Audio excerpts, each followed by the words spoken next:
sekarang pun mereka terus-menerus menghancurkan kapal-kapal suplai makanan ke Mary Joyce. Pihak pemerintah dunia tentu tidak akan tinggal diam, sehingga perang besar antara pasukan revolusi melawan pemerintah dunia sudah di depan mata. Dalam perang itu, Dragon tahu bahwa lawan utama mereka adalah kesatria suci. Dia sendiri pernah berkata bahwa pertempuran yang sesungguhnya baru akan dimulai ketika para kesatria suci sudah mulai bergerak. Namun selain kesatria suci, pasukan revolusi juga tidak bisa mengabaikan angkatan laut yang tangguh. Angkatan laut berada di bawah naungan pemerintah dunia, sehingga mereka tentu akan dilibatkan dalam melawan pasukan revolusi. Apalagi di Mary Joyce tempo hari, Karasu dan Morley sempat bentrok melawan Admiral Fujitora dan Ryokugyu. Hal itu membuat pihak angkatan laut semakin kesal kepada pasukan revolusi. Tak hanya kesatria suci dan angkatan laut saja, ada pula Gorosei yang bisa ikut terlibat dalam saat-saat tertentu pada perang itu. Terlebih khusus Garlic Garland yang memang akan ikut andil dalam melawan pasukan revolusi. Saat ini, pasukan revolusi juga telah mengetahui eksistensi dari sosok kuat lain dalam pemerintah dunia, yakni Im Sama sebagai sang pemimpin tertinggi dari balik layar. Sabo telah melihatnya sendiri, bahkan telah merasakan serangan dari Im Sama, sehingga jelas diketahui bahwa Im Sama merupakan sosok yang mengerikan. Dengan begitu, memerangi pemerintah dunia sama artinya dengan menantang semua orang kuat yang ada di sana.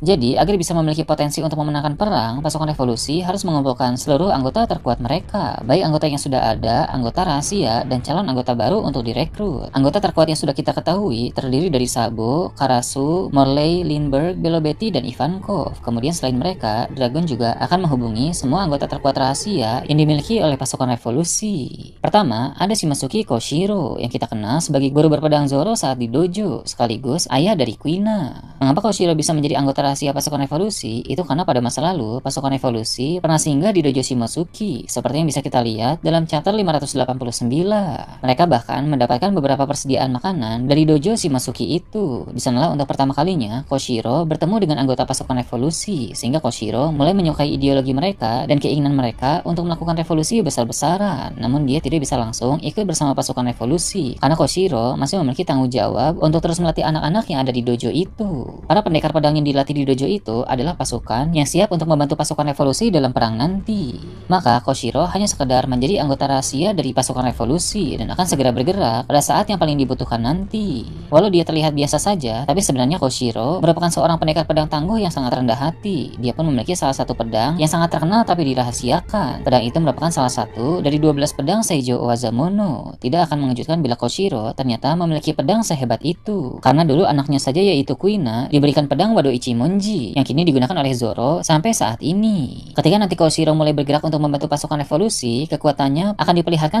Pasukan revolusi pun masih memiliki anggota rahasia lain. Anggota rahasia yang satu ini berasal dari pihak angkatan laut. Seperti yang kita tahu, telah dikonfirmasi bahwa Dragon dulunya adalah seorang marinir. Sewaktu masih menjadi angkatan laut, tentu Dragon memiliki teman yang bisa dia percaya, yang sering berbagi cerita tentang pemikiran dan ideologinya. Setelah Dragon keluar dari angkatan laut pun, dia masih menjalin interaksi rahasia dengan teman lamanya itu. Teman marinirnya tersebut pun kini menjadi anggota rahasia dari pasukan revolusi, sekaligus informan untuk Dragon dari dalam angkatan laut. Karena semakin lama dia berada dalam angkatan laut, semakin dia memahami bahwa ada begitu banyak kesalahan dalam pemerintah dunia, tapi angkatan laut mau tidak mau harus tetap patuh. Perlu diingat bahwa memang banyak marinir yang tidak suka dengan Tenryubito, tapi mereka tidak bisa berbuat apa-apa. Ketika nanti Dragon harus mengumpulkan semua anggota terkuat pasukan revolusi, dia pun akan menghubungkan teman marinirnya itu, dan orang tersebut akan segera meninggalkan angkatan laut. Bahkan dia tidak akan meninggalkan angkatan laut sendirian, melainkan bersama dengan beberapa marinir lain yang juga punya pemikiran yang sama, sehingga mereka pun berniat bergabung dengan pasukan revolusi.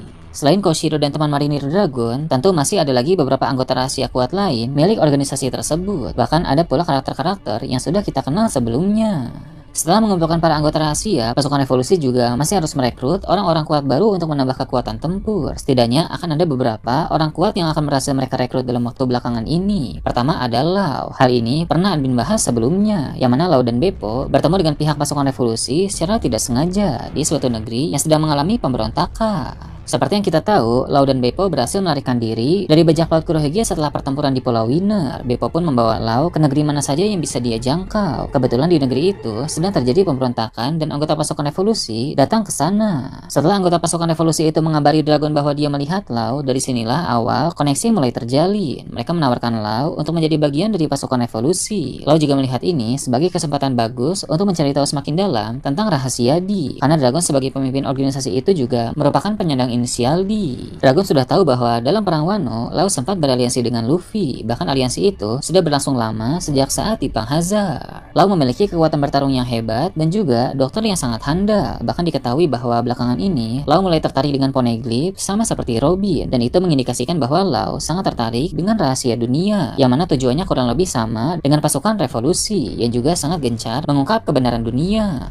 Setelah itu, ada juga Marco. Sekarang ini, dia tidak lagi tergabung dalam bajak laut manapun. Namun beberapa waktu yang lalu, Marco sempat membantu bajak laut Tobi Jerami dalam perang Wano, sehingga jelas bahwa dia berada di pihak Luffy. Sabo yang mengetahui berita itu pun menaruh kepercayaan kepada Marco dan meminta Dragon untuk merekrutnya. Berhubung Pulau Sphinx sebagai kampung halaman Shirohige pernah mendapatkan ketidakadilan dari pemerintah dunia, maka itu pun akan menjadi motivasi bagus yang mendorong Marco untuk menerima tawaran pasukan revolusi dalam berjuang mengubah dunia menjadi lebih baik. Bergabungnya Marco dengan pasukan revolusi pun menjadi jalur untuk mengundang para mantan kru lain dalam bajak laut Shirohige yang telah terpisah-pisah. Sama seperti Lau, Marco juga seorang petarung yang hebat dan juga dokter yang sangat handal. Pasukan revolusi memang sangat membutuhkan banyak anggota dengan kemampuan medis untuk membantunya dalam perang, karena dalam pertempuran besar nanti pasti orang dengan keahlian medis sangat diperlukan untuk memulihkan orang-orang. Ada karakter baru yang merupakan petarung kuat dari suatu negeri. Beberapa waktu yang lalu, rilis SBS tentang masa lalu Fujitora dan Ryokugyu. Mereka berdua awalnya adalah petarung kuat dari negeri masing-masing. Fujitora merupakan kepala militer kerajaan Aoi, tapi kemudian negeri itu hancur dan dia hidup di Pulau Soja, suatu wilayah yang berafiliasi dengan pemerintah dunia.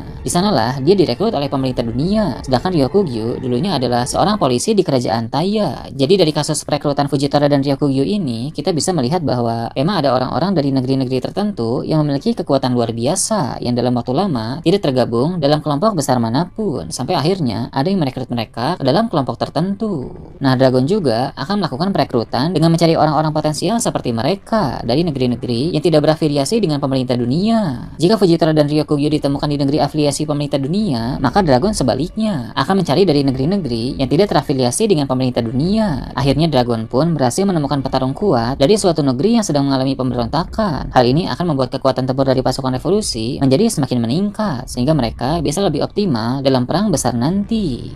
Kemudian diperlihatkan juga Shaki yang datang menghampiri Rayleigh. Dia bilang ada surat dari Dragon untuknya. Surat itu berisi pesan bahwa ini sudah waktunya untuk memulai aksi. Alasan Dragon tidak menggunakan Denden Mushi dan lebih memilih surat karena dia khawatir Denden Mushi akan disadap oleh pihak lain. Jadi dengan mengirim surat terasa lebih aman. Rayleigh rupanya adalah anggota rahasia pasukan revolusi dan akan bergerak ketika benar-benar dibutuhkan. Rayleigh memang pernah berkata bahwa dia tidak akan ikut campur dalam generasi baru dunia bajak laut. Jadi fokus Rayleigh kali ini bukan ke hal-hal yang berkaitan dengan bajak laut, melainkan ke hal-hal yang berkaitan dengan revolusi dunia. Maka jelas bahwa pilihan paling tepat untuknya adalah bergabung dengan Dragon dan kawan-kawan. Mereka pun mulai menutup bar di Pulau Sabaudi, yang mana Rayleigh dan Shaki hendak pergi ke suatu tempat. Rayleigh berkata bahwa sudah waktunya untuk menuntaskan permainan takdir. Salah satu tujuan Roger yang dulu belum tercapai adalah membuat dunia menjadi lebih baik. Dan kini, Rayleigh akan mewujudkannya bersama dengan Dragon. Ketika Dragon mengumpulkan seluruh anggota terkuat pasukan revolusi, kabar itu pun akan mengguncang dunia. Pemerintah dunia juga akan cemas dengan perkembangan signifikan dari pasukan revolusi, sehingga mereka harus mulai bertindak aktif untuk melancarkan serangan kepada Dragon dan kawan-kawan. Pemerintah dunia kemudian akan lebih khawatir lagi ketika nanti pasukan revolusi mulai terindikasi beraliansi dengan bajak laut Tobi Jerami. Seperti yang kita tahu, cepat atau lambat hari di mana mereka bekerja sama akan segera tiba. Sudah terlalu banyak hal yang menghubungkan kedua kelompok itu, seperti ikatan kuat Luffy dengan Sabo, hubungan baik Robin dengan pasukan revolusi, dan bahkan Koshiro yang merupakan anggota rahasia pasukan revolusi adalah guru Zoro saat di dojo dulu. Ketika mereka sudah beraliansi, maka pemerintah dunia pasti akan panik.